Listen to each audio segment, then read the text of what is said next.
It's wonderful to have all of you here this morning and to feel the energy in the room. And now I just lost there it is, okay. To feel the energy in the room and to see all of you gathered. It's really great. I also want to thank those members of the Vanderbilt University leadership who have joined me here today for this town hall on trans-institutional capital planning.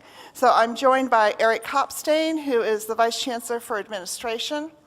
I'm Susan Wente, I'm the Provost and Vice Chancellor for Academic Affairs. I'm joined by Philippe Fauché, who's Dean of the School of Engineering, Larry Marnett, who is Dean of the School of Medicine Basic Sciences, and John Gear, who is Dean of the College of Arts and Science. So we're all really, really happy to have this opportunity to have this discussion about a significant amount of work that's been going on over months, some of you might even say years. And this is really what I would say is our opportunity to present to you some conceptual planning that has been happening.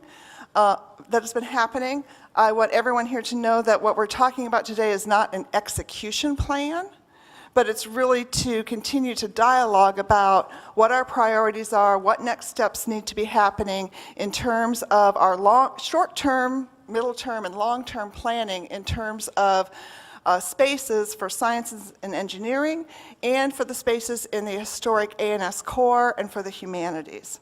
So our agenda for today, we're going to have an introductory period. You're going to hear for about 5 minutes from each of the deans, and then we will progress through 2 deep dives into the work that has been ongoing with different consulting firms in those 2 different focus area topics. And then we'll conclude and hopefully have lots of time for discussion, and then you'll also be free to continue talking with the interactive displays and around the interactive displays and posters. So I'm going to transition right now to hand this over to Eric Kopstain, who's going to frame this in terms of our overall university objectives. Well, thank you, Susan, and thank you all for taking the time out of your busy days to be here today. It's really a pleasure to see such a broad and diverse group of people here today. So I hope by now all of you have heard about our rather expansive initiative called FutureVU. Just to rewind the clock a little bit, we launched FutureVU in 2015, and it was initially really envisioned as a holistic view of the campus to support the academic strategic plan. So as we think about our buildings, our spaces, our outdoor spaces, the connectivity of the campus, how do we ensure that we're weaving things together in a way that meets all of the objectives of this institution in terms of teaching and learning and research and innovation? You'll see one of the quotes that our Chancellor came up with, one of his inimitable moments when off the cusp he says something so good that it makes it into our front slide. You'll see here too, there's a little bit of a sense of, I want to imply contrast. You see on this slide a beautiful sacred landscape to the right, a beautiful archway to one of our historic buildings, a wonderful shot of the historic core and Kirkland Hall. And these are really everlasting, long-lived places. We like to say that Vanderbilt is not going anywhere. We've kind of grown out of the dirt, and we're not the kind of enterprise that says, there's cheaper land in Western Kentucky, why don't we get up and move? We could have a bigger campus there, and it would cost less. We just do not think like that. We have the responsibility as stewards of this institution to take a long view on our facilities and on our people. And the FutureVU framework is really driven by principles. For those of you who have been following this the past several years, you'll know that the first event that FutureVU held was actually an academic symposium where we brought together a group of faculty from across the institution to really reflect on their research interests in relation to the built environment and to the campus as a place, and use that as a springboard for teasing out in a really community-driven way the guiding principles that would serve as guideposts for how we think about the physical environment of our campus. I won't read all of these, but there are a couple here that are particularly important. An internationally recognized research institution with strong partnerships among schools. We have 3 deans here today from 3 different schools, really working in a highly integrated, trans-institutional kind of a way, and that's foundational to our view of the future. You'll also hear a little bit about how Vanderbilt is really a community of neighborhoods. I always like to remind people that our 335 acres, when you rewind back to the 1870s, were not 335 acres, and the way the campus has developed and grown over time really creates a unique set of characteristics, all of which we're taking into account in our planning. And you can see those 2 are highlighted. Further on that topic, I'd like to show you here a view of the campus, a framework, where you see the historic core. I like to think of the historic core as the place when you ask people to, for a moment, close their eyes and envision a beautiful part of campus. I think you probably would think of some park-like setting in the historic core, less so perhaps the parking-like setting that you find in other parts of our campus, such as the surface parking over in the adjacent corner, as well as the Highland Quad block, which is dominated by the 25th Avenue garage.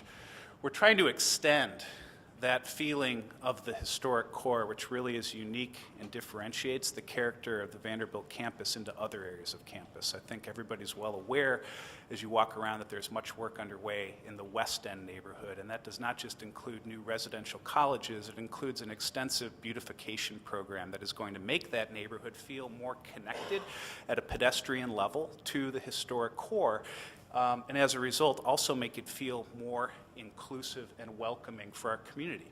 Today, as we go through this broader dialogue, we'll be talking a lot about ideas in the historic core, how they relate as well to the central campus aspects of the medical campus, and we'll even touch a little bit on the Highland block.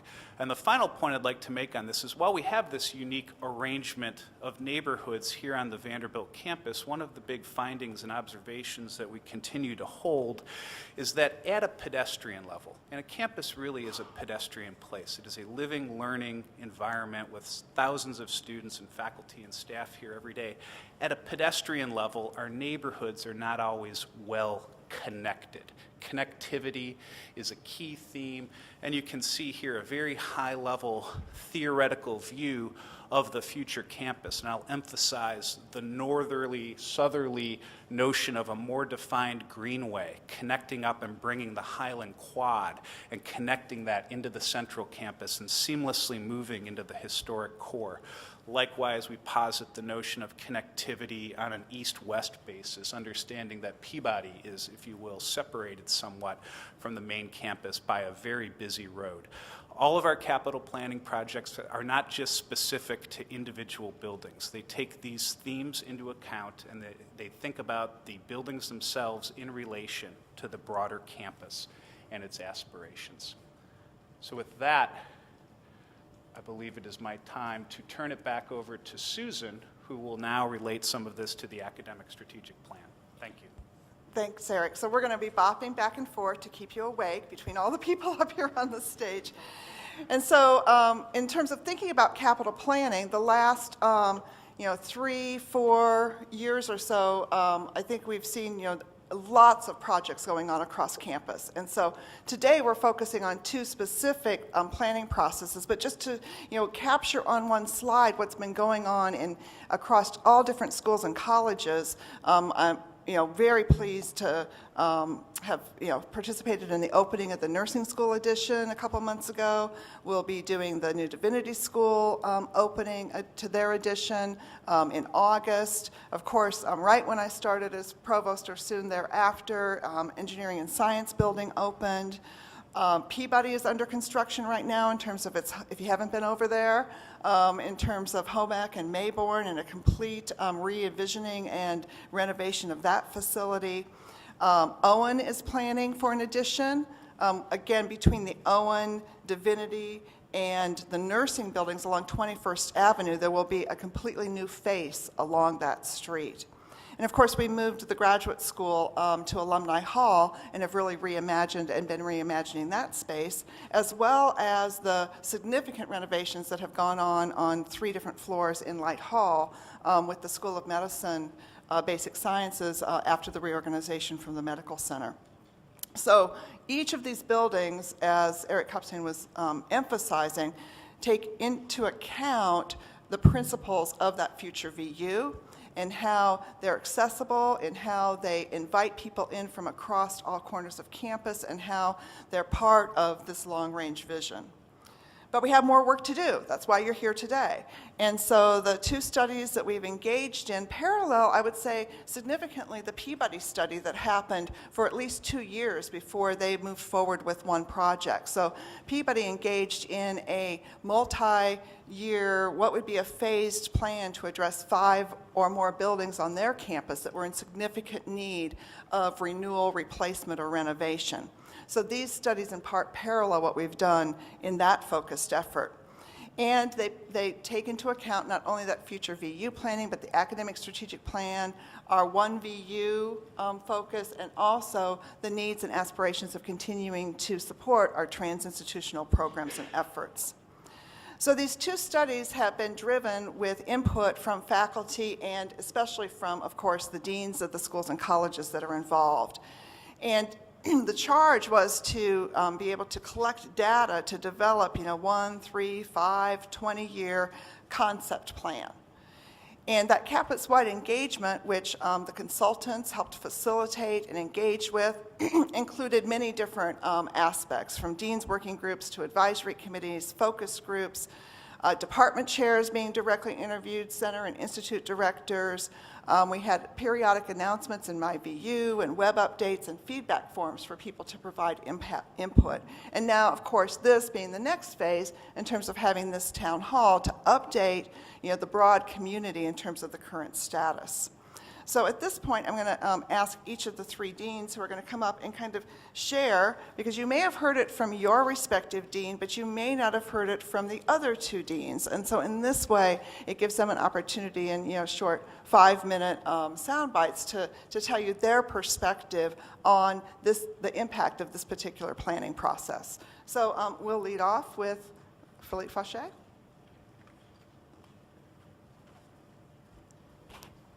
Thank you, Susan. Thank you, Eric. I think this is a wonderful event to be able to talk about what the future may be over the next 20 years or so. Very briefly, we are interested in the School of Engineering to develop trans-institutional research opportunities that will position the university, but specifically the basic sciences in the School of Medicine, Arts and Science, and the School of Engineering together to become a leader in selected fields of research with societal impact. That's really what we strive to do. And at the same time, to improve our own undergraduate teaching labs, including developing maker spaces and other spaces suitable for immersion. And that's really very important. And those 2 things are not exclusive. They work together because our undergraduate students are so fantastic that many of them publish papers and develop patents.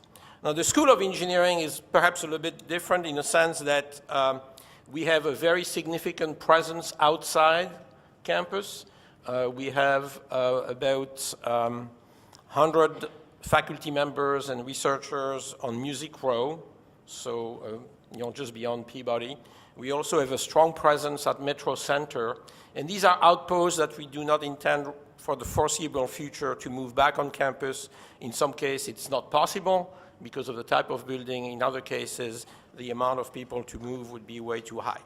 Now, on campus itself, and throughout this discussion, you'll hear that there is, I believe, a significant opportunity to develop a science, technology, engineering, and math spine that would run from MRB3 and the Stevenson complex through Featheringill Hall and the FEL building, all the way to the engineering and science building. And that I think is really exciting in many ways, to have all the scientists, the engineers, all close to one another so that interactions are facilitated. This, I think, would make a strong statement about science and engineering at Vanderbilt. Now, you'll hear, and we have been talking for a long time about possible significant renovations in a Stevenson complex. Engineering occupies part of one of the Stevenson building. as well as in our oldest building from the school's perspective, Allen Hall, which happens to be built next to the newest building, so there's a little bit of conflict there.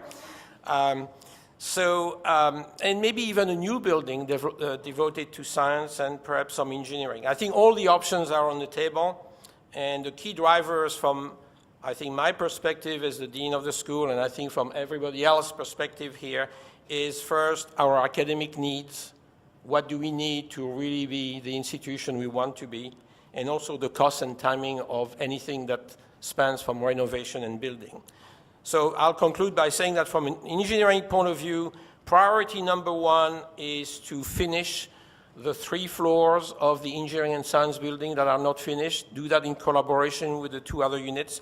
I'll talk more about that later. The next priority would be to find a home to something that's close to our heart, which is the Data Science Institute, close to everybody's heart, but close to ours as well, either through renovation or construction. And finally, a longer term is the need to reassess the best use of our oldest building, Allen Hall.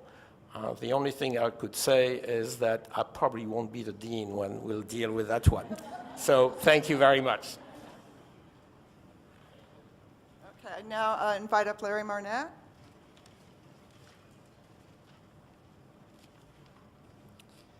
Thank you, Susan. Good morning, everyone. It's great to see so many faculty and staff here this morning. This is a very exciting time for the basic sciences of the School of Medicine. Vanderbilt is one of the best places in the world to do basic biomedical research. We've got a talented and entrepreneurial faculty who are capable of making world-class discoveries and training the next generation of leaders. We want to exploit these opportunities to do just that and make fundamental discoveries that are going to help us understand our world and improve human health. We currently have 4 departments. 3 of those are in the top 3 of NIH funding in the United States. The 4th is in the top 10.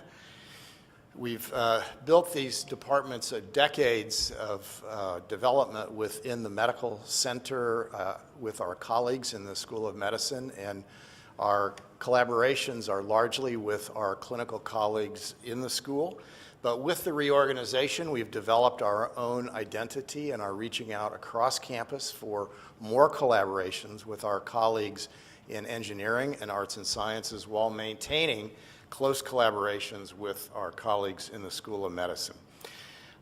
We already have multiple collaborations with arts and science, primarily based on interactions with the Center for Structural Biology, the Institute of Chemical Biology, and the Quantitative and Systems Biology Center. But there are also important interactions with the engineering school in particularly the Biophotonics Center and our Center for our cell imaging shared resource. As Philippe mentioned, we've developed a plan jointly with the engineering school and the College of Arts and Sciences for the build-out of the 3 floors of the ESB. And these will be in areas common to the 3 colleges, things like single-cell biology, single-molecule biochemistry, metabolomics, and molecular and cellular imaging. In addition, we have located our new Titan Krios cryo-electron microscope in the high bay, low vibration space in the basement of the Engineering and Science building. This was a partnership with the Institute for Nanoscale Science and Engineering, and we've written a construction grant to the NIH to build out some additional space in that area to consolidate all of our cryo-EM facilities and for our investments in new instrumentation to do cryo-electron tomography.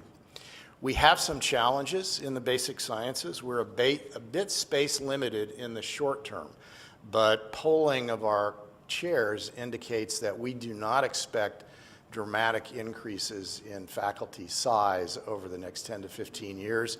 Our budgets are significantly dependent on federal funding, and there have been no dramatic increases in federal funding for a while, and we don't anticipate them. Thus, our emphasis on faculty recruiting is going to be replacing outstanding faculty with exceptional faculty. We have adequate access to teaching space, although it's dated and it has none of the technological advances that one sees across campus. A good example is the new Eskin Library built for medical education. Our Brett office, which supports all of our graduate recruiting, training, and career development, is underspaced by a factor of about 100%, so it needs to double in space. And some of our core facilities are space limited and could use some decompression. We are renters of 2/3 of our space. We spend a bit over $6 million annually here on campus to rent space from VUMC. We spend another $750,000 in Cool Springs to support a drug discovery facility. The space that we are in is good space. Some of it is great space. A bit of it is getting a little long in the tooth, as real estate agents like to say, and that may be an issue for faculty recruitment and retention. Renovation and modification of rented space is a little problematic. It's not impossible. We've worked out some protocols with VUMC that have enabled us to do that, but it's not as simple as if we owned the space ourselves. Nevertheless, making significant investments in renovating rented space isn't that attractive, and so that's a driver for us. So given all these considerations, it's been very timely and exciting to participate with my colleagues, Philippe and John, in a comprehensive examination of science space across campus and in an integrated way. The design and construction of a new trans-institutional life science building has been put on the table. We'll hear more about that a little later. This would enable us to decant some space, some faculty out of rented space and apply that rent to a mortgage. So we're still just at the talking stage and gathering facts. No decisions have been made. I want to emphasize that. And so I'm glad that many of our faculty are here today because we want your input. We're actually fortunate that we don't have to leave our leased space to do good science. Some of our space, as I said, is relatively old, but it was good space when it was built, so the bones are good. We can continue to do good science and recruit talented faculty without building a new building. We'll only commit to a new building if the overall balance between cost and opportunity is beneficial for us, and there isn't enough information at this point to make that decision. Nevertheless, we are excited by the possibility of participating in a new trans-institutional life sciences building that will be part of what Philippe has called the spine of science across Vanderbilt that stretches across the sciences and interfaces on one side with the historic core of the university and on the other side with VUMC. Thank you, Larry. And now, John Gear.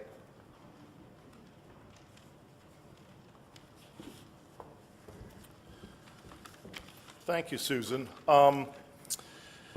So A&S has a slightly different set of needs and goals, partly because we're not only worried and focused on trying to advance science broadly, but we're also going to make significant investments in the historic core. One of the key components of these undertakings is faculty engagement, staff engagement, student engagement. We absolutely need to make sure that we are getting the kinds of feedback, the kind of input, the kind of reactions that allow us to build the space that's worthy of all of your efforts and accomplishments. And part of that engagement also is the kinds of partnerships that I hope you've gotten a little bit of a glimmer into in regards to working with Philippe and with Larry and obviously with Eric and Susan as well. And for arts and science, the partnerships aren't just across the various colleges and other colleges as well besides these two. It's also within the College of Arts and Science, because one of the things that we need to do is to think about our space holistically and make sure that we're not in any way, shape, or form building silos, both physically or intellectually. basically what's happened in arts and sciences. There's not been over time, over the last 10 to 15 years, and it's just the truth, enough investment in space. And we need to catch up. And really what we need to do is, in some sense, align our space with our talent. We have all these amazing students, and they keep getting better and better. We have all these amazing faculty, and they keep getting better and better. We have all these amazing staff, and they keep getting better and better. And we're doing this in this trans-institutional collaborative fashion, but our space does not facilitate that. So we absolutely need to do that alignment. Now, the actual amount of space we need, new space, isn't at all clear. What we really need to do, for the most part, not all, but for the most part, is to renovate existing space in a way that allows this alignment between space and our mission. And that's a key component. And that's in part why we need the kind of engagement that I've talked about. Now, there will be some expanding of the footprint, so to speak, of A&S. Both Larry and Philippe have talked about the ESB build-out. That's going to be done collaboratively. That will expand the footprint. Frankly, what it really does is expand our footprint on science. And that's really what matters, because we're going to be able to do some really exciting things because of that. We're also going to be making presence in the Disciples of Christ building, which is near the USN campus that the university bought, what, 5 or so years ago? 1101 19th Avenue. I used the wrong label. It was the Disciples in its past life before Vanderbilt took it. And also we're making better use of the basement in Buttrick, for example. So we are expanding our footprint a little bit. Exactly how much we have to expand over the next 20 years is open to discussion and relies on a series of assumptions, but we are expanding it. And in fact, there's going to be this opportunity, which we don't know enough about yet, about whether we want to be part of a new trans-institutional life science building. So there's this alignment part of it. Another part of it that's particularly important to A&S because of the age of our infrastructure, so to speak, is accessibility. Our buildings often do not provide sufficient accessibility. And so that's something we absolutely have to tackle with all these renovations. It makes it, frankly, a little bit more expensive, but it's what we have to do. It's tied to our mission without a doubt. You know, in a sense, and this is obviously vague, but it's absolutely true, is we just need space worthy of all of you. That's the bottom line. And this opportunity that we have to do this kind of building is really exciting. It's exciting to be in collaboration with all my friends up here, with all of you as well. But I'll tell you, it's also daunting because we've got to get this right. And to get it right, I'll say it again, we need all of your input. And so I look forward to working on this process. It's actually was not something when I, so to speak, applied for the job. I really understood would be part of it, but it's fun. But as I said, we need all of you. So thank you, and I'll turn it back to Susan. Okay. So thank you very much for those kind of framing comments so that you could hear directly their perspectives. And what I want to do in the next phase of this is, spend a deep dive in each of the two studies. And so we had RFPs where we had consultants apply, and they were interviewed, and then two different consultant firms were selected to drive each of the two independent studies.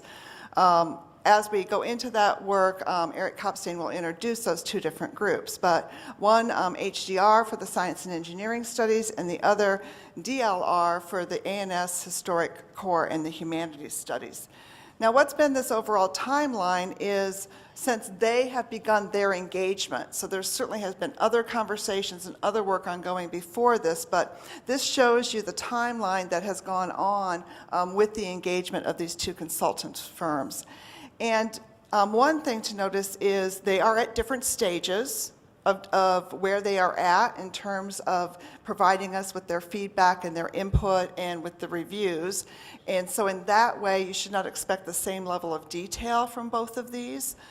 They were also of different complexity because of the type of work that occurs in both of those focused and concentrated areas, but also, as I show here, the A&S Historic Core and Humanities was about 11 buildings that were assessed, about 200,000 square feet, and one plus college, because that also had, the Faculty Advisory Committee had input from Blair because of connections in particular to the humanities. In contrast, the science, research, and engineering, there were 24 buildings, at least 1 million square feet of space, and 3 different schools and colleges. So a more complex dynamic to really, reach what should be or what can be next steps. So I ask you to take all of that into consideration and realize that we called the town hall with this timing not because everything's done on either of them or because they were at the same phase, but we wanted to get this town hall in during this semester before the close of before commencement. And so therefore ask your consideration in terms of, well, why don't you have great drawings of every single concept? But hopefully you'll still be able to follow through with what the findings have been. So these, what have been the common priorities and guiding principles in these studies for both of them? These are the common things between them. In terms of one, and you've heard this from the deans, we want to be able, through the results of this, to be able to very clearly promote faculty recruitment and retention by providing state-of-the-art research and teaching facilities. As John amply said, space that is deserving of all of you. We want to be able to leverage those trans-institutional strengths. We also needed to assess classroom and teaching lab needs, as you've heard from the deans. And we want to be able to provide flexibility and connectivity over the next 5, 10, or 20 years, not just randomly plunk a building down or draw out of a hat the next building to renovate or renew, but really have a thoughtful process by which the strategy and next steps are determined. So in terms of the Trans-Institutional Science and Engineering study, Eric's going to introduce the HDR group that was retained to do that study.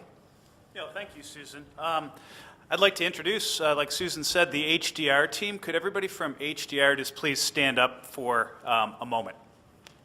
There's everybody. Yeah.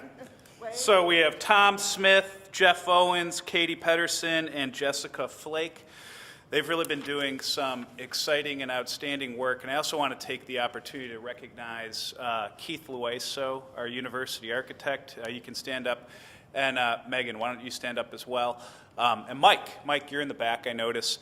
These 3 people from our facilities organization really are critical to helping orchestrate the many dialogues that support the academic aspirations and visions of our provosts and our deans that were so well described. I hope after the discussion today, some of you will have the chance to stick around and you can have conversations with all these people. So thank you. Thank you for being here. Okay, thank you. And so in terms of the priorities identified throughout the science and engineering process, just from hearing the deans, I'm sure you could almost make this list right now because they've been thinking about this over the last months. But short-term need, identify the best use case for the 3 shelled floors in the engineering and science building. If you didn't realize that when that building was built out, it wasn't built out to completion because at the time it was thought we needed to be sure that we didn't build space out that didn't fit what might be future needs. And so there are 3 shelled floors, the top 3 research floors. That's low-hanging fruit, if you want to call it, in terms of deciding how to deploy that.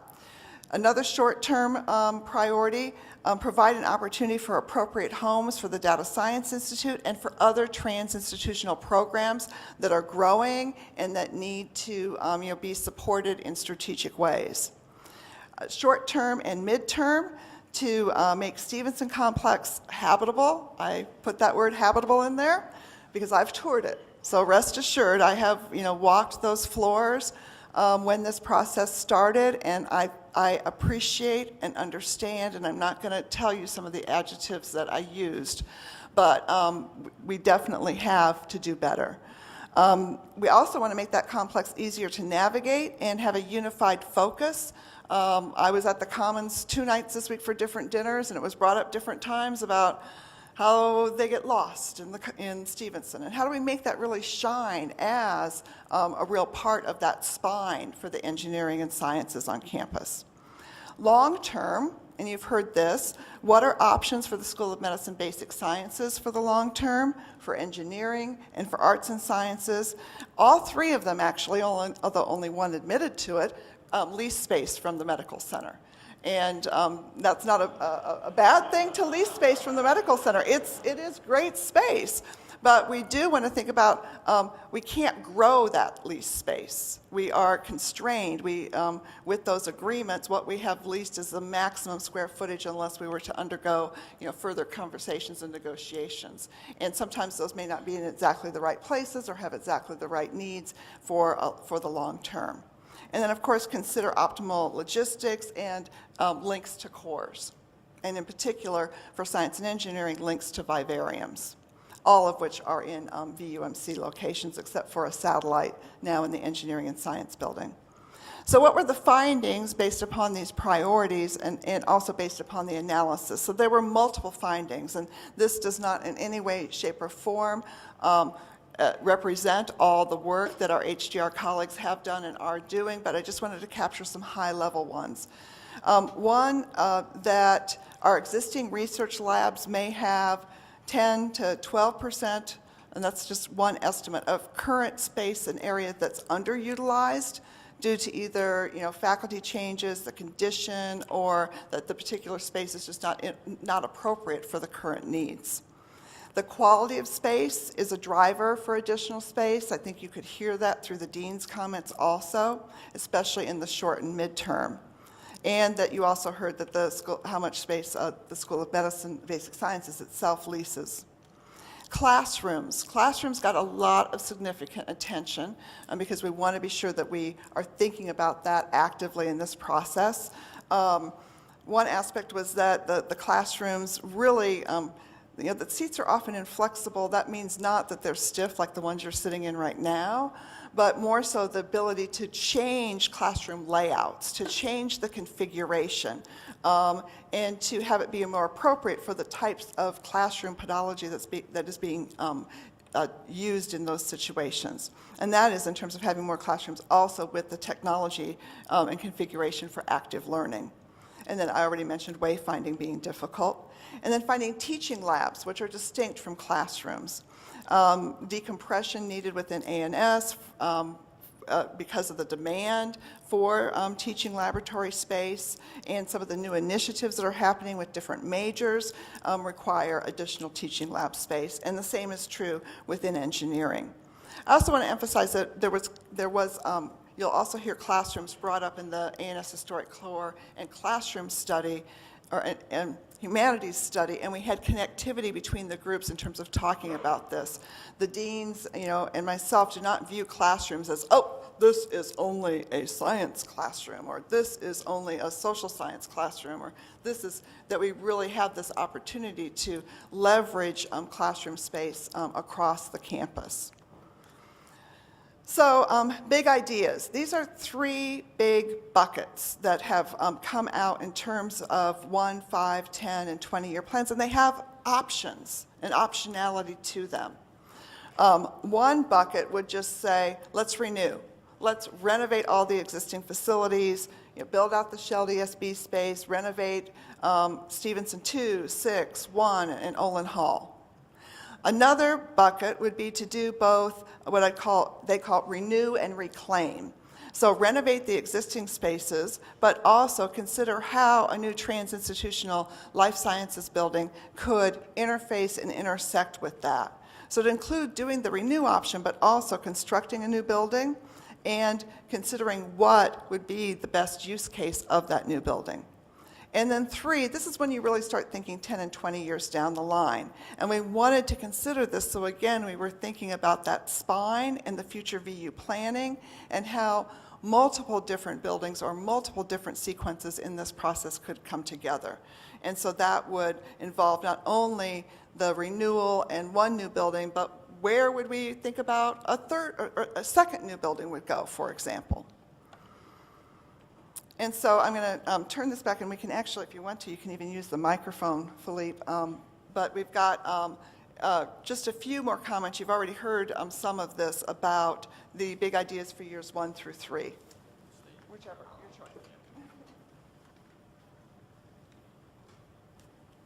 choice. All administrators sit way too much, so having the opportunity to stand up is good.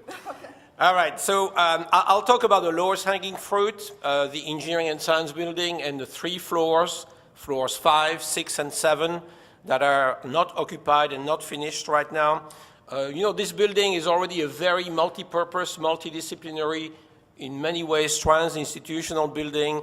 That's the home for the Vanderbilt Institute for Nanoscale Science and Engineering, and the clean room, very large clean room they have there on the main floor. It's also home to fantastic instrumentation in the basement, including the cryo-EM that will be is being installed right now. Also the home of the Wente, which many of you know of, and maybe you or your students have used. So it's already a very trans-institutional building. So the 3 vacant floors of the ESB are really among the highest quality experimental research space available today on campus. And that represents a unique opportunity for the 3 schools, basic sciences, the College of Arts and Science and Engineering, to work together, as I said in my introductory remark, to really strengthen our research area together and take advantage of what already exists in a building like the clean room, like maybe the Wente, and also to strengthen each one of our schools and build collaborations that will really make a huge difference for Vanderbilt. So the opportunities I mentioned are the clean room, which must be taken advantage, the 3 floors that we are proposing to occupy over the next 1 to 3 years. Many people, many faculty and their groups will be users of the clean room. The imaging equipment that's already there, that's being put now, and will be put in the future, is actually very helpful also for research related to biomedical sciences and engineering. Let's see. The 3 floors, I think it's written here, the 3 floors altogether amount to about 45,000 square feet of space, and that's a significant chunk of space, even though it will be divided between, we propose to divide it between the 3 schools. So what the plan for this is to have really 2 themes done in collaboration, not one school doing one thing, another school doing another thing, really working together on 2 major themes, one which I call BioX. And X can stand for biomedical sciences, the physical science or chemistry, and biomedical engineering, all working together on state-of-the-art research in the field. And I have a long list which I will spare you here totally, because I see the provost is trying to tell me get short, which I am short, so that's fine. So, just kidding. Yeah. But seriously, very, very seriously, BioX, we think that we with the basic sciences and Larry Marnett's group, arts and science and engineering, probably worth occupying 2 out of the 3 floors on this. Take advantage of the 2 floors occupied mostly by biomedical engineers in the School of Engineering, and the presence of a bunch of chemical and biomolecular engineers in Allen Hall, which is adjacent to that.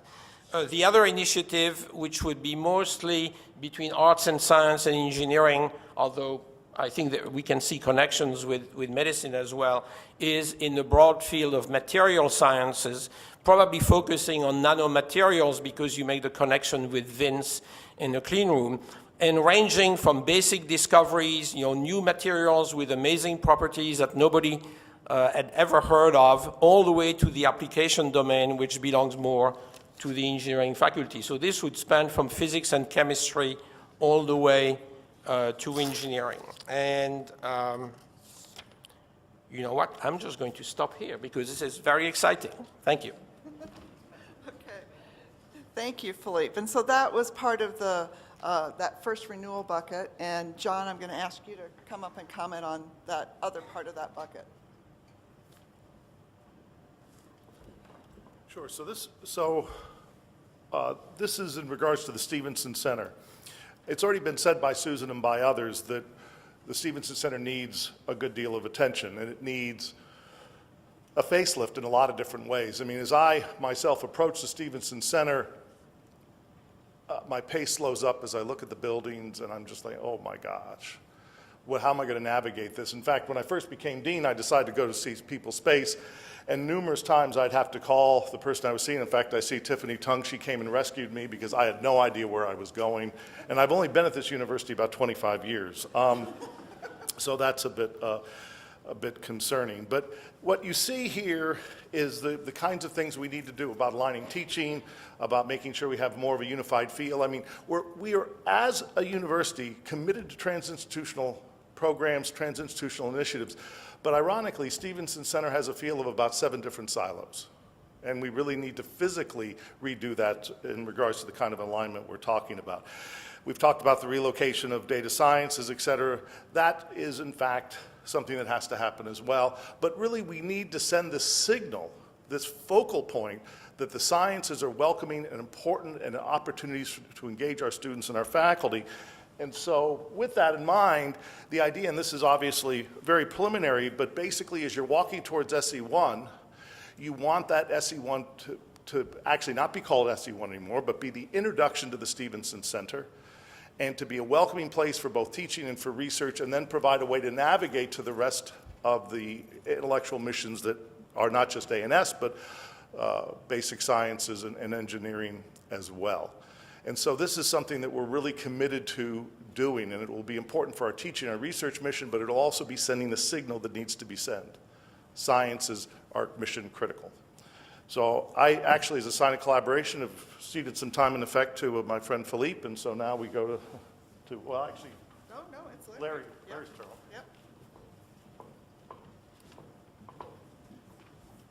Okay, so this is to describe very briefly a new trans-institutional life sciences building.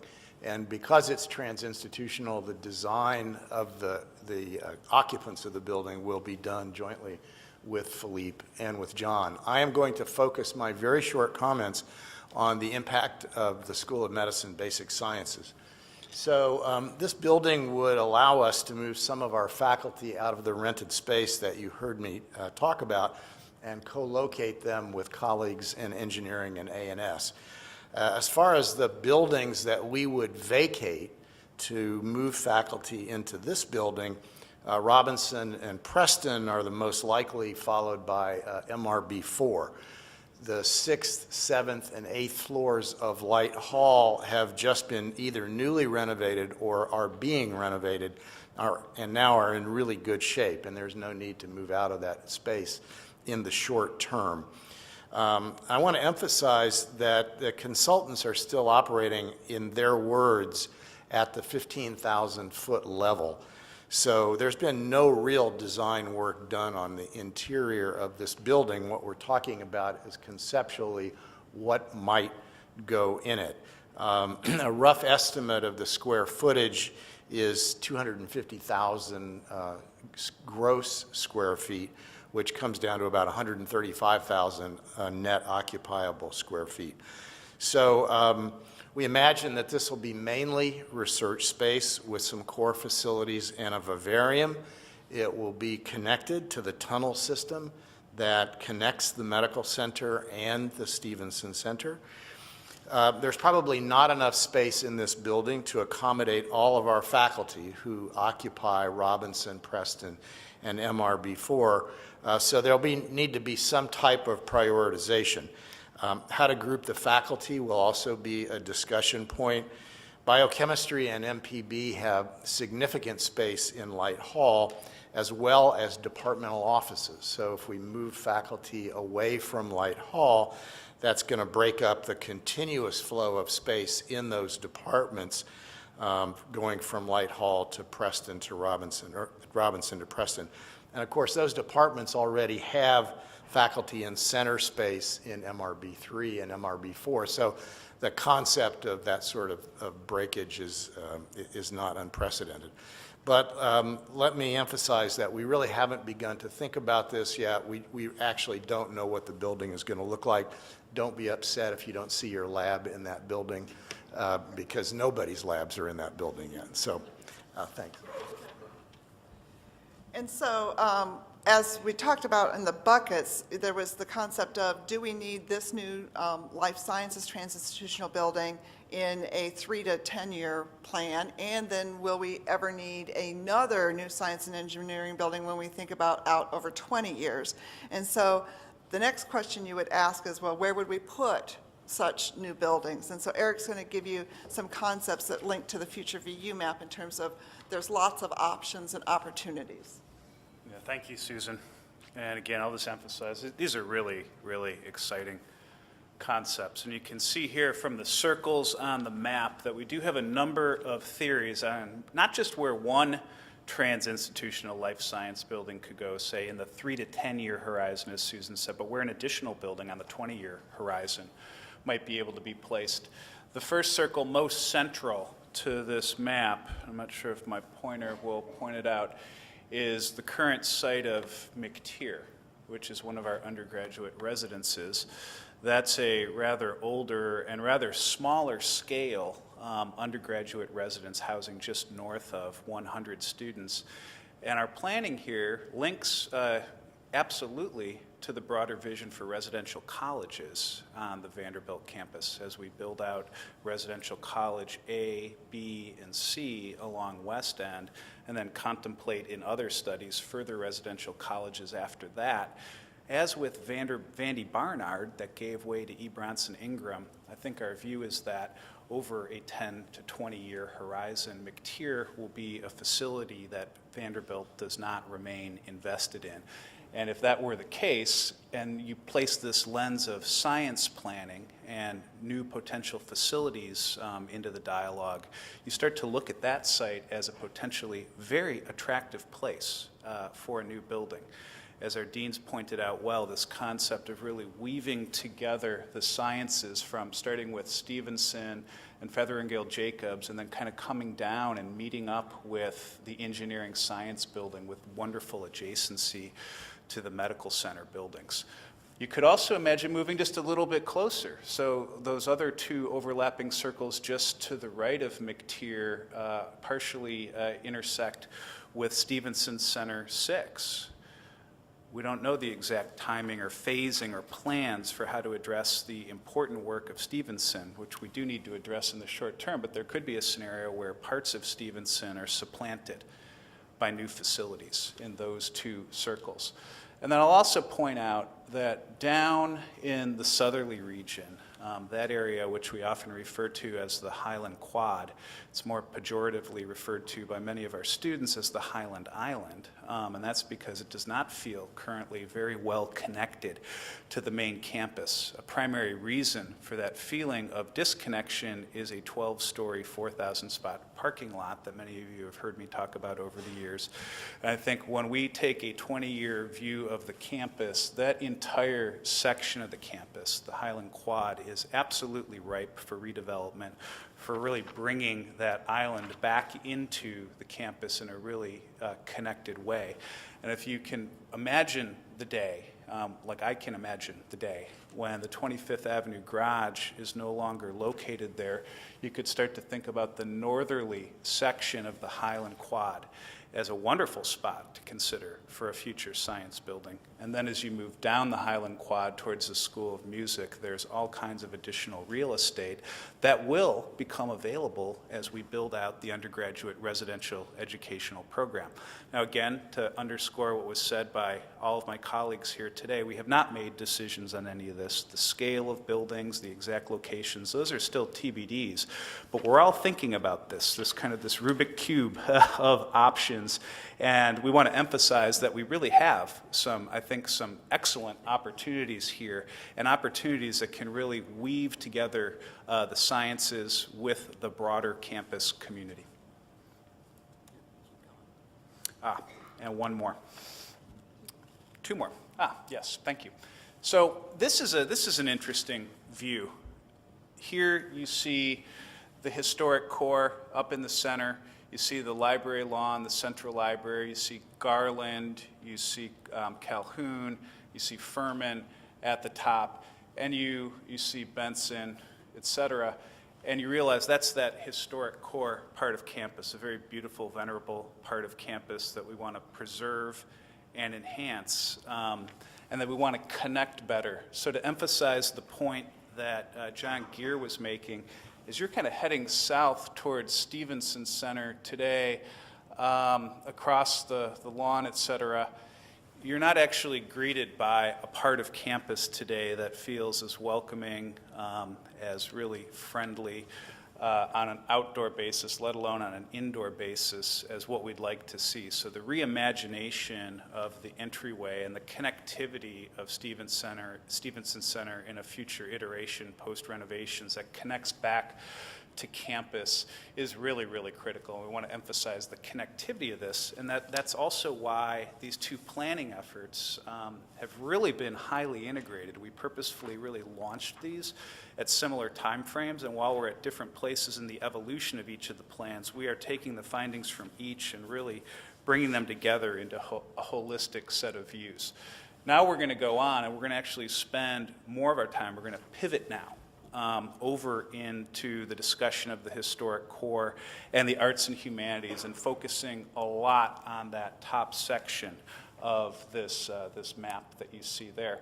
So at this point, I'd like to introduce our consultant team who's really been providing some wonderful assistance on the arts and humanities study, and that's DLR. I'd like to ask each of our colleagues from DLR to stand up, and I will introduce you. We have Kate Yurko, we have Sean Gaither, and we have Stu Rothenberger.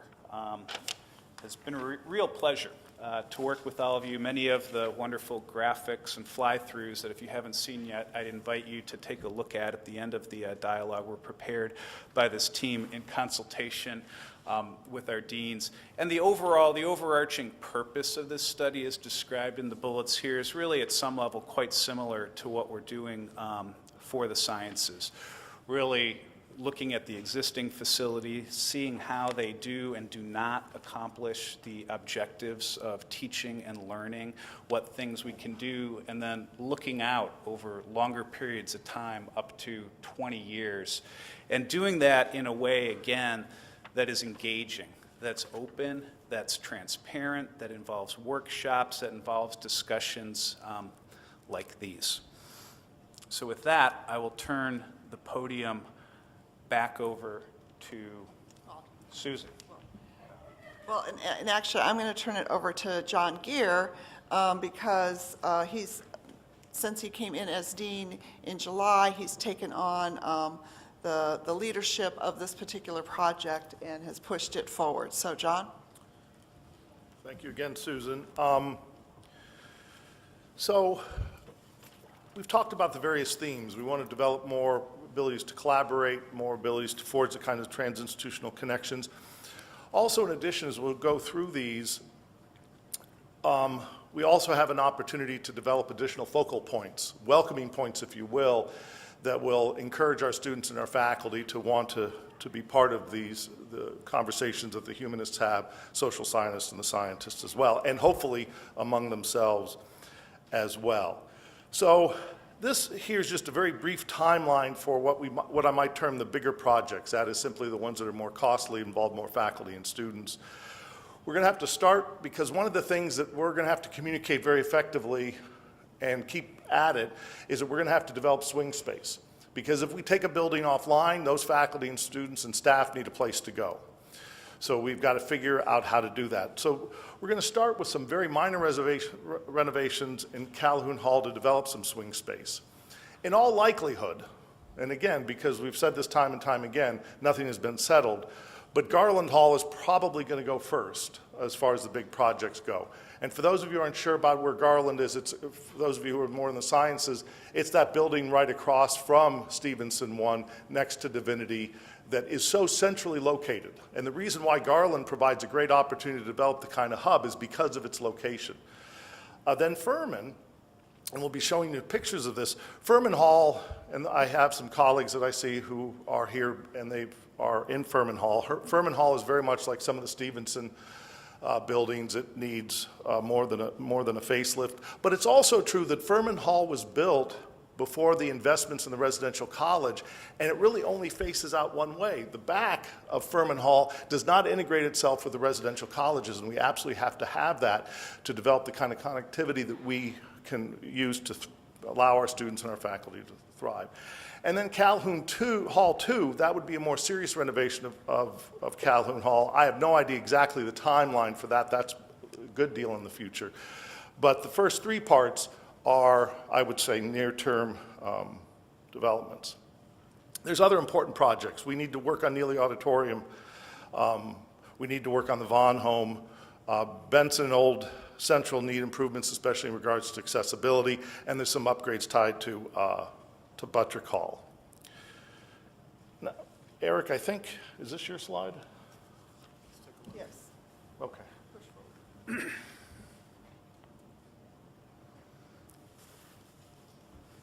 So John mentioned all the buildings, Buttrick, Garland, Calhoun, Furman, Benson, and Neely. Those are all the buildings that are highlighted in white on this particular graphic. A couple of things I just want to re-emphasize. I've already mentioned these in some of my prior comments, but we're not thinking about the renovations to each of these buildings in isolation. This is a kind of a system look at the campus.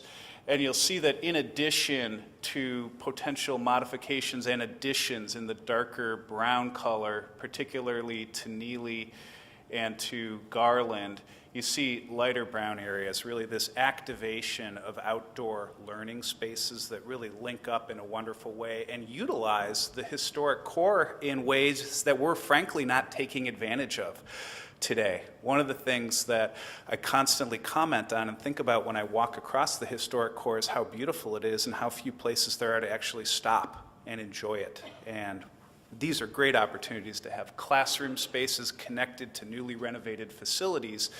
And we've also taken into account, as you can see through the dark blue line, the concept of a primary greenway, making, frankly, more legible the ability to get through the historic core part of campus and connecting that up seamlessly with the central campus, and then also improving secondary pathways on both the north, south, and east-west axes. You also see this concept of the walk and roll loop really extending along 21st Avenue. The current 21st Avenue edge of campus is really not all that attractive or all that welcoming to the community. We have a lot of fences up and we have a couple rows of parking spots, which in terms of actual number of parking spots are relatively low. And we think we could vastly improve the conditions and make the campus much more welcoming by turning those areas into much greener areas that can facilitate pedestrian movement around campus, whether that be via foot, whether it's for joggers or runners, or whether it's for cyclists. So again, the emphasis here is that as John and team and others really thought about these plans, each of these building plans were not done in isolation, but again, with this broader view of improvements to the campus in mind. With that, I'm going to turn it back to you, John. So again, just a few visuals, and you will see that one of the consistent themes in all the renovations and potential extensions that are going on, whether it be the sciences, social science, or the humanities, is to develop more welcoming kinds of spaces. So this is the potential addition for Garland that would be basically added onto the back of Garland between Garland and now Divinity. It is an opportunity to add space, but also add the right kinds of space that we have, and in a central location.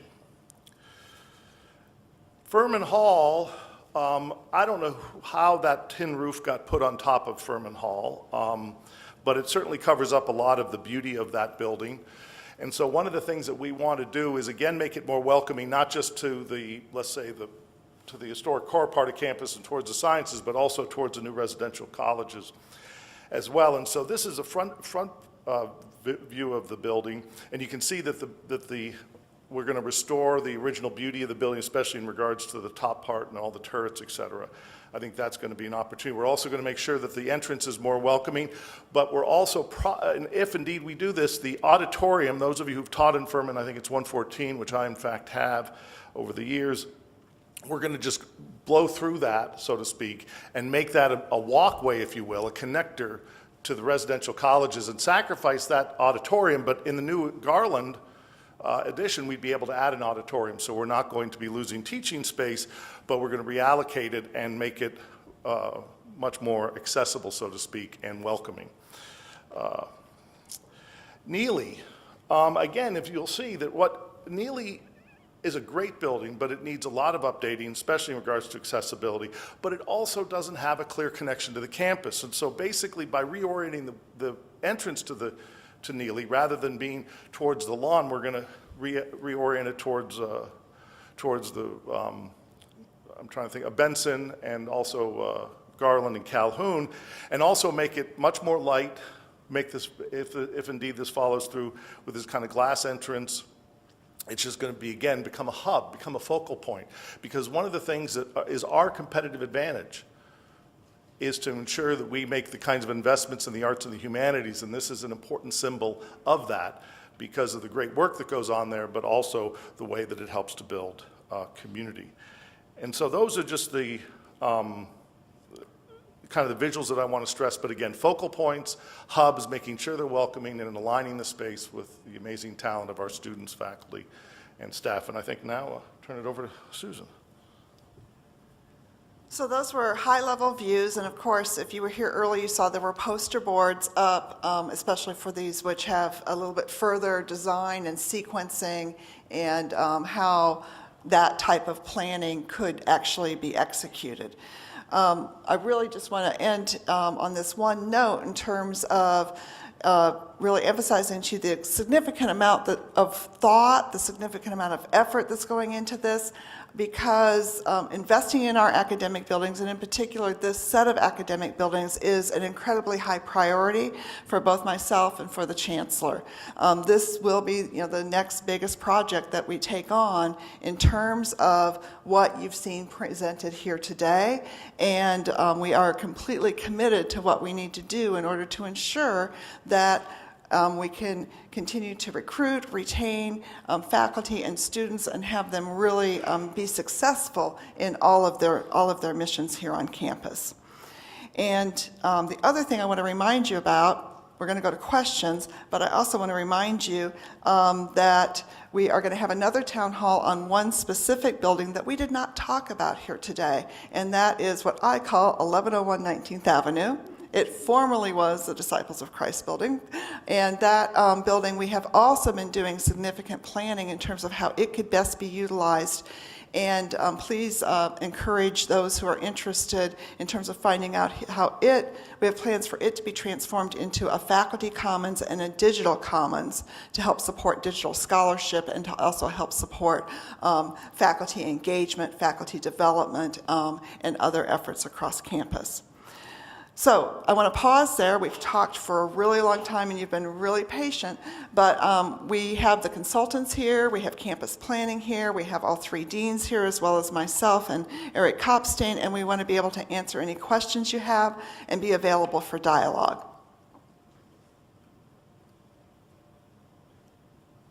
Okay, there's a lot of questions. So we're going to start from this way and go to the left. Janos?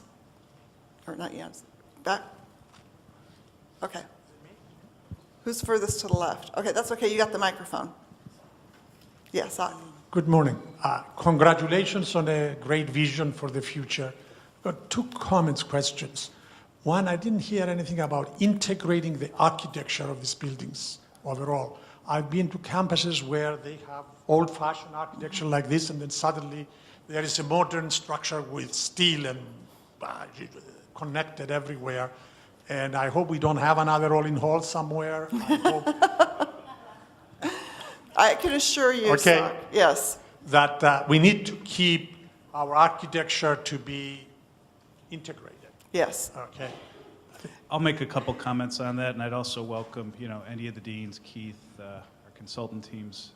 I agree. I think that the quality of the architecture and the language that it speaks, the overall vernacular, are really, really key. Now, interestingly, when we rewind through time, we have to again remind ourselves that this campus grew up over many, many decades, and it actually reflects a variety of architectural styles, with the core being really the most traditional. And as you know, we've chosen a very traditional collegiate Gothic style for the West End neighborhoods, for Ebrance and Ingram, which we think works seamlessly with those, with that part of the campus. Now, as you move down into the central campus, into the Highland Quad area, as those were developed in subsequent decades, there was more emphasis on verticality. There's a more modern and postmodern feel in a lot of the buildings.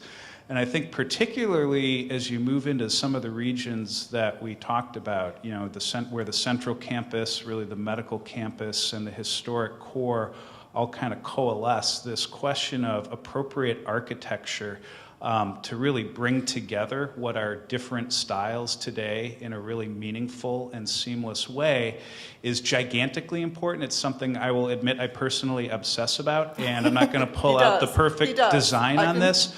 But this is why we also work with really talented firms like those here joining us today. And I think these are wonderful questions, challenges, and opportunities. So for instance, if there were a new significantly scaled science building somewhere in the center of campus in some of those circles that I was pointing out, the architecture of that and how that relates is critically important. And it's actually a really difficult question because that center of campus is also the crossroads, not just at a physical level, but at an architectural level, where all the different styles kind of come together.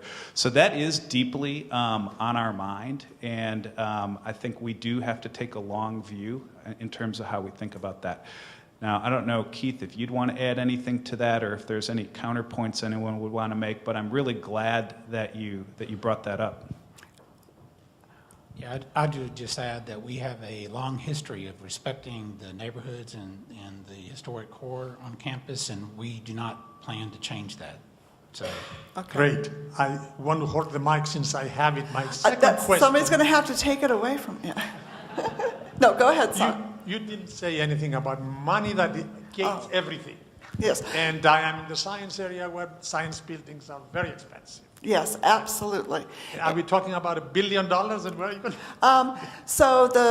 If you just want to talk about how much does a science building cost, the building that this Trans-Institutional Life Sciences building is on the same size and scale as engineering and science building.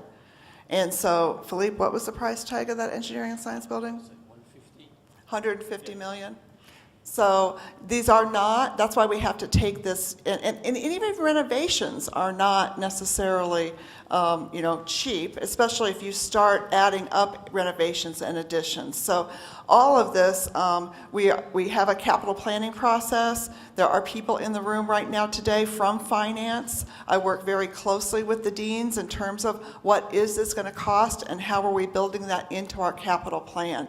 The university, post-reorganization with the medical center, we're in an incredibly strong position to actually execute on these projects, as you've heard the Chancellor talk about, not by taking out tons and tons of debt, but because we have real opportunities to think about how we're deploying all the resources we have available to us. So this is not fiction. Although I said it's a conceptual plan and not an execution plan, we are investing tens and will be investing hundreds of millions of dollars in these efforts over the next 1, 3, 5, and 10 years.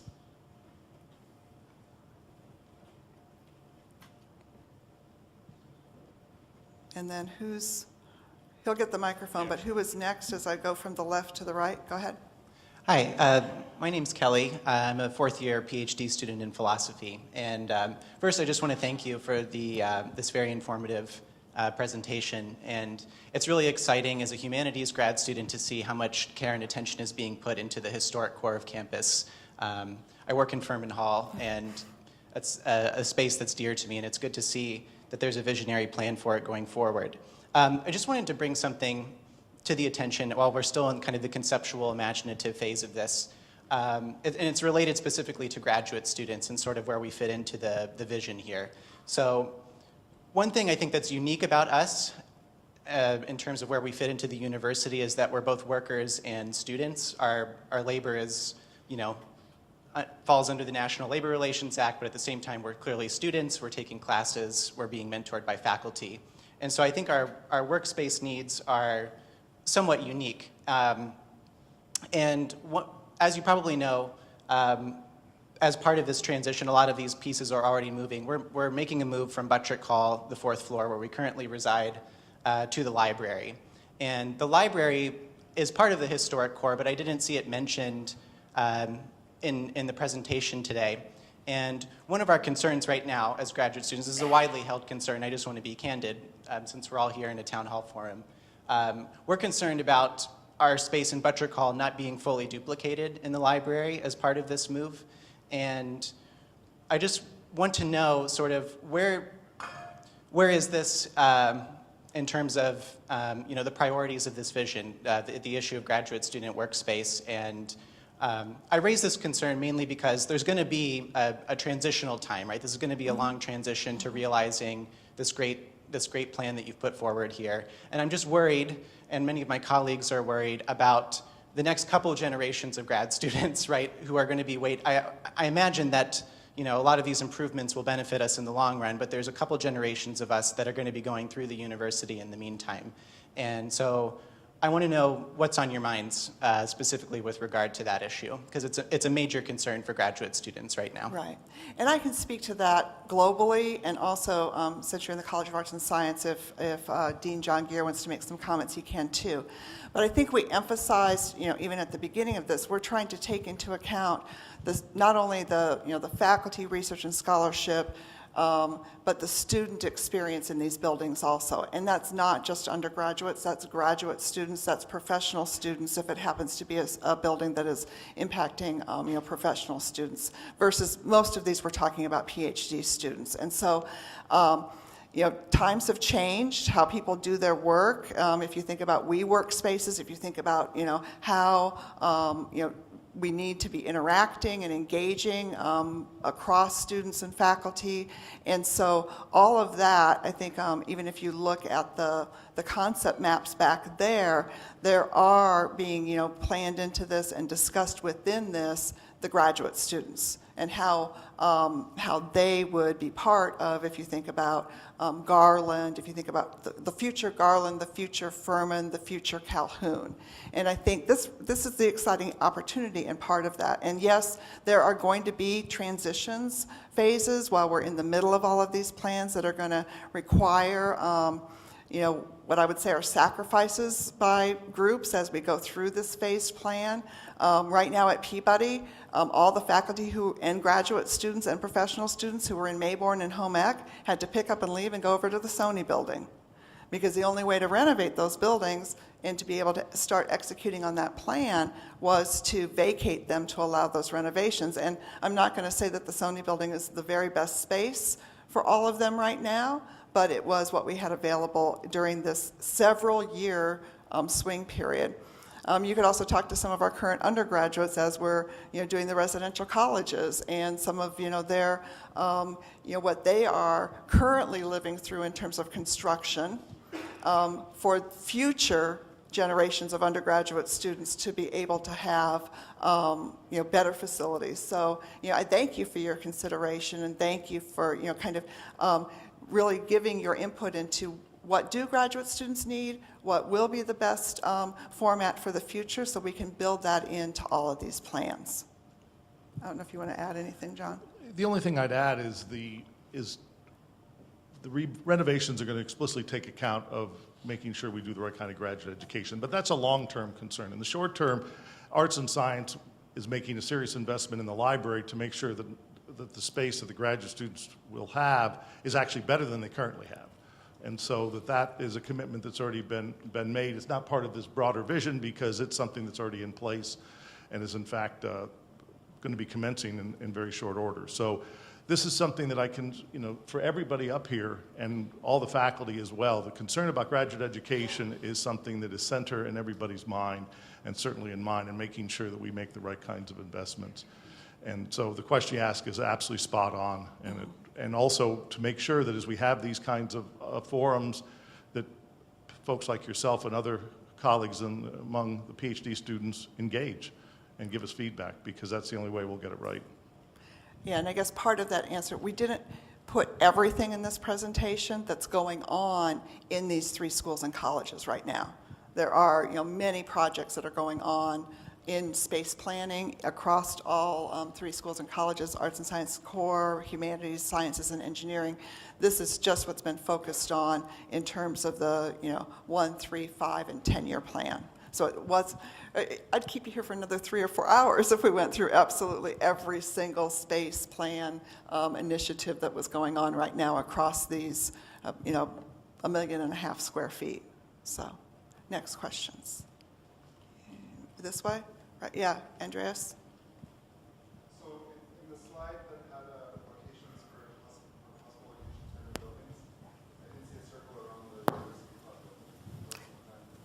Sorry. Yeah, so, I mean, we could equally as well put a circle around that one, but it's further away from, the Stevenson complex and the vivariums and tunnels. So kind of thinking about as you walk from that area, these circles have been kind of placed thinking as close as possible to those locations. It's just an important connector to the ESB building. It is right across, and I think that, whatever is being planned across all these areas, they all have to have connectivity. What we also have immediately flanking behind that is Branscombe. And so, as we're coincidentally doing, campus planning in terms of the residential colleges and the dormitories, how are we thinking about that we would open up that whole space? And I don't know if you have this in one of your greenways, but how we actually create a central green lawn, potentially where Branscombe is now, there are lots of parts and pieces to all of this, but really trying to emphasize where those dots were, how could we position a first new building to be in the best proximal location. I don't want to have to dig tunnels for those vivariums that are too long. No, I'm kidding. Question? Okay. If you yeah. That's a very big question, and we have a multi-year effort underway called MoveVU that over time we hope will reduce the number of single occupancy vehicles coming to campus through a variety of ways of incentivizing or really frankly ideally changing some of the behaviors. Now also related to this is the fact that part of the transportation dilemma in Nashville and the broader area is all of the gentrification, and people are being forced to move further and further away for affordability reasons. And while we didn't talk about it a lot today, it goes back to the question about what are we doing for graduate students. We're well into a planning process around creating a graduate village over at the former sort of Nashville site at 20th and Broadway that we hope to deliver the first 600 beds of affordable graduate housing for our community by 2021, to be followed by subsequent phases. Now, back to the transportation question, one of the things that helps solve, I think one of the biggest solutions to some of our transportation dilemmas that require the need for single occupancy vehicles to begin with is the fact that people don't live as close as they may like to their centers of activity, i.e. the campus. So we think that by moving the graduate students here as a first step is one step as a part of a multi-year vision and a plan to potentially bring more and other types of people into more affordable accommodations around campus. That's one dial that can help with this. I also know from having studied this closely that while we have 22,000 parking spots across our campus, and many of those parking spots are often unoccupied. It's not always, of course, the parking spot right next to the building that everybody wants to park at is often utilized, but you say, well, if you look across the street a couple blocks, would people be willing to maybe walk a little bit further? I'll be frank, it's not really our intention to invest in a lot of new parking garages, and I understand absolutely the challenge of looking at something like the 25th Avenue garage, something of that scale. And that's where I think on a planning horizon, that's probably a second horizon, because we have to have a lot of other solutions in place first that prove that over time we actually can reduce the number of vehicles coming to campus. I'd also offer, a couple of my colleagues here, Craig, Phillip, and Dan Work from our School of Engineering, have been working with me really closely on this. Over this 10 to 20-year horizon, we also have the advent of new technologies, the promise of potentially autonomous vehicles, and I'm not going to prognosticate all that really kind of means, but we have to realize, at least as I look out and you look at the transportation front and you look at Nashville in particular, things are changing, and there may be some opportunities, and we are pursuing them, so that when we take the 25th Avenue garage down, we can do it in a way that's responsible. And I acknowledge that that's a challenge. Okay. Yeah. Oh, I was going this way. I'm sorry, and you got the microphone. Good. So I'm assuming that these plans are going to generate a lot of waste. Are there plans in place to mitigate some of those waste streams? So you're talking about both Yeah, from the construction and renovation waste, yeah. standpoint. Yeah, I'm going to let Keith talk about that. These are things we care about deeply and execute already, and Keith will be able to give a little better description of some of the specifics. Yeah, so that is a very important point. And so many people are aware that we have 19 LEED certified buildings on campus, and one of the goals of LEED buildings is to reduce the environmental impact, like reducing the amount of waste. So it's not uncommon for us to recycle 95% of materials coming out of construction projects to divert them from the waste stream. And we always try to reuse, because that's a much better use than anything else. So that's a goal, and currently the Residential College A project is targeted to be a LEED Platinum project, so it's very much a focus on those efforts. Okay, thank you. Any more going this way, coming back? Ron, did you have a question? Steve? Okay, Steve? I just have a sort of an architectural comment, which is that I think that it would be important to think about spaces for deep work. And there may be biases built into the process that sort of encourage you all to build big cathedral-like spaces, right? It shows great to visiting students. Architects like to build big cathedral-like spaces. Administrators like to build cathedral-like spaces. But, Stevenson, for all its faults, a lot of great stuff comes out of that building. And so I think, to think about balancing where the work is actually going to be done versus things that show well. I understand the importance of symbols and space, obviously, as an archaeologist, but that's just a general comment about balancing big, voluminous spaces, these buildings, with where we're going to be actually doing the work. Ultimately, those two things are in tension because we have pretty fixed square footage in terms of where we can go on campus. I'm glad you made the point, and there is always that very real tension between having a functional, useful building and having something that is, let's say, visually appealing. And sometimes, but believe me, a lot of my work actually involves reeling in architects who will come forward and say, but we need to have this. And it's like, well, what's its purpose? It's a nice embellishment. It looks very nice, but does it serve the purpose of the academic research and teaching mission of Vanderbilt University? I think that when done well, you can capture the balance of both, but it is a tricky thing to do, but that is something that we constantly think about. I don't know, Keith, do you want to add anything to that?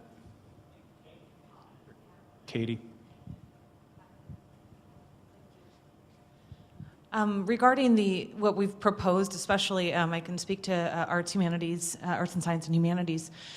There was an exceptional focus done. We had a conversation at one point and said, what if we build a new building? If we really wanted to or had to, where would it go? And we took a big step back and kind of said, we really don't need a new building. What we really need to do is fix the accessibility issues. So in all three, I believe, of the additions that you'll see for Furman, Garland, and Neely, they are all fixing accessibility issues that significantly obstruct how those buildings can be experienced and who can experience them and what their path of travel, egress and ingress are into those buildings. And so the additions that you see are primarily to serve that first and foremost, and then to fix any of the other kind of deficiencies in that building with academic and learning space. So it was very much so a focus of what we did when we moved forward with the project. And it was not about building if we didn't have to build something, but really to address the deficiencies to make buildings really serve the purpose of the institution here over time. And I think that, you might be looking at this Neely edition and the glass face put on it and be thinking, oh, that's a glamorous glass face. But that's, again, to get the accessibility and the connectivity. And even if, again, you go over to Peabody, and if you look those plans up, between Mayborn and Home Ec, there's going to be a glass connector building, and you again might say, oh, that was an architect put that in there.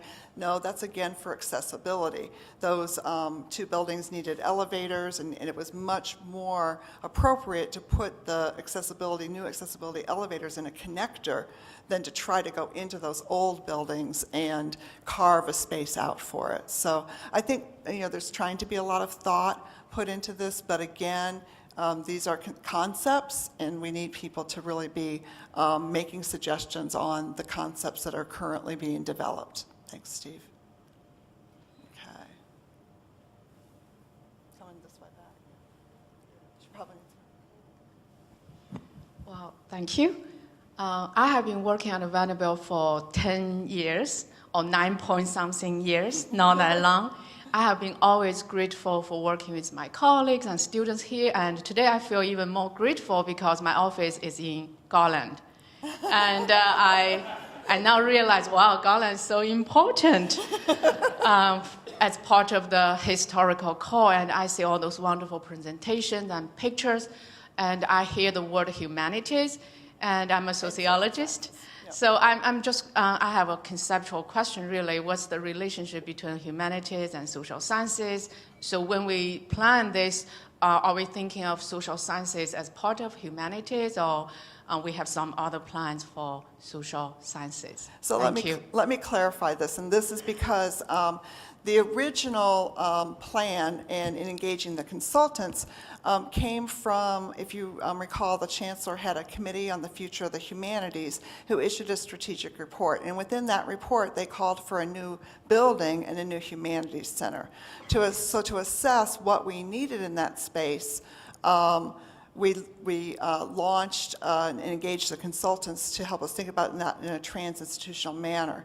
Meanwhile, we hired a new dean for the College of Arts and Science, John Geer, and the project shifted focus, and the consultants were very agreeable in terms of letting us shift that focus to include the social sciences. And so that's what's referred to as the A&S Historic Core. So there are absolutely that A&S Historic Core encapsulates more than the humanities, and this is not to turn all of that whole core into humanities at all. We just kept that A&S Historic Core / humanities because we originally had advertised this as a humanities trans-institutional plan, but it broadened as we went into it. And it broadened because, John Geer saw that it needed to broaden as we toured the facilities and saw spaces, and then also as we saw new opportunities. I think what was said when DLR was doing their work, here, this concept, conduct a fit-to-program assessment of existing facilities. And so what are the right programs that fit in the right places with the existing facilities? And so we had to take all of the departments into account in that way, which is why it was 11 buildings, but it was 24 departments in terms of that analysis. John? Yeah, I just want to stress that this is, we need to, when we're really talking about the historic core, which inevitably talks about, for the most part, the humanities and the social sciences. I also think that we want to continue to make sure that we forge collaboration across all the various groups. So one of the advantages I see of Garland's location isn't just because it's centrally located in regards to the historic core, but it's also centrally located to engage the sciences as well. And so one of the things we've talked about, and both consulting groups have really been great about this, is that when we're talking about designing new space, we're not talking about it for any one department or unit, but in fact for the whole college. And so imagine, let's say that it turns out that in the reconstruction of Garland that there's additional classroom space that could be used by the in science teaching. Well, then that might affect how we necessarily do SC1. So all these things are very much located, but the commitment that the college has, along with our provost, to the social sciences is real. Obviously, along with the humanities, I think on average, if you were to try to guess or try to measure it, the Garland itself needs a lot of attention, but social sciences on average has a little bit better space than the humanities. It's just quality on average. Garland is, along with Furman, a building that needs a lot of attention. But the social sciences collectively have, on average, a little bit better quality space, and so there will be a little bit more attention to bring the humanities up, and that's just a reality that we have to acknowledge. Over here, and then we'll go back there. Hi. Oh, sorry. My name is Kelly Williford. I'm a third-year graduate student in the neuroscience program. I'm also a member of the Graduate Diversity and Inclusion Committee and president of the Graduate Student of Color Collective. Hi, my name is Gina Alfonso. I am a third year in chemical and physical biology. I am on the executive board of the Society for Advancements of Minorities in Science. So we noticed at the beginning of the presentation, you listed some of the priorities of the university, and one of those, the second one down there, was diversity and inclusion. But we noticed an absence of highlighting that commitment throughout these plans. And so we were just wondering what, if any, plans exist for creating a really centralized space for students of color, underrepresented minorities on campus to come, work, gather, meet in a space where we can discuss and decompress issues that are unique to us as students of color at a predominantly white institution.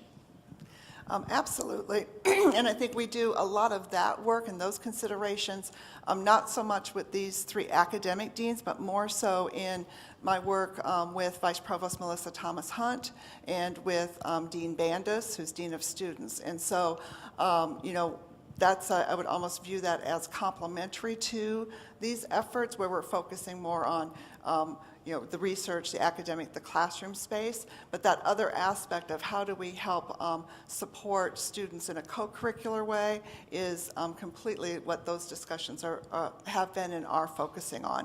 So we didn't talk about, as we said, every project that's going on, but certainly there's how do we envision a new student center that might be needed? How do we envision how some of our current, the Black Cultural Center, the Potter Center, the Women's Center, how do those centers and others that we currently don't have but might need, where should they be located? How should they be supported? So those aren't necessarily discussions that are, you know, in this realm because they're supported through other parts of the provost office, and those help support all 10 schools and colleges, not just an individual school or college. In these particular plans, you know, the diversity and inclusion focused in particular being sure in terms of accessibility and connectivity, so ways that, you know, students and faculty can see each other and mix in groups and have study spaces that are available to them and have you know, those opportunities to interact. So there will be spaces within these that students can utilize that aren't necessarily specifically devoted at this point. But again, that other aspect was in terms of accessibility for students, faculty, and staff who need that. And Larry, do you want to comment too? Yeah, thank you for bringing that up. And since you're in the neuroscience program and chemical physical biology, I thought I'd answer from the standpoint of the basic sciences. So Linda Seeley, our Associate Dean for Diversity, Equity, and Inclusion, and I have been talking about the need for space for underrepresented students to gather. And one of the attractive features about the kind of joint discussion that we've been having among the deans and looking at all of the space kind of holistically is that we think that it will give opportunities for carving out space like that for students to get together. Thank you very much. Yes. Okay, there was. Yeah. Good morning.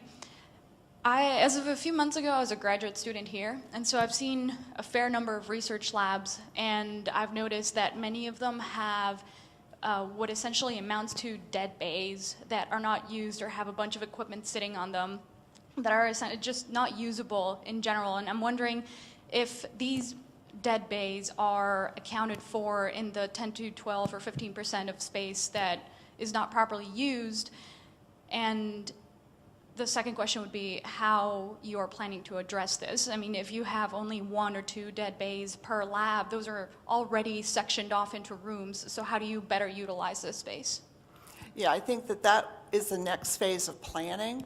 And certainly there are many new concepts in terms of how to design research lab spaces to put, if you want to call equipment, out in corridors or in common equipment rooms versus having them consume bays within the more traditional lab format. So I think there's some exciting things that we'll get into and that the deans and the departments will get into when we're designing new research space that will allow us to make the most optimal use of that and to actually have the, again, fit the function and put the right activity in the right place.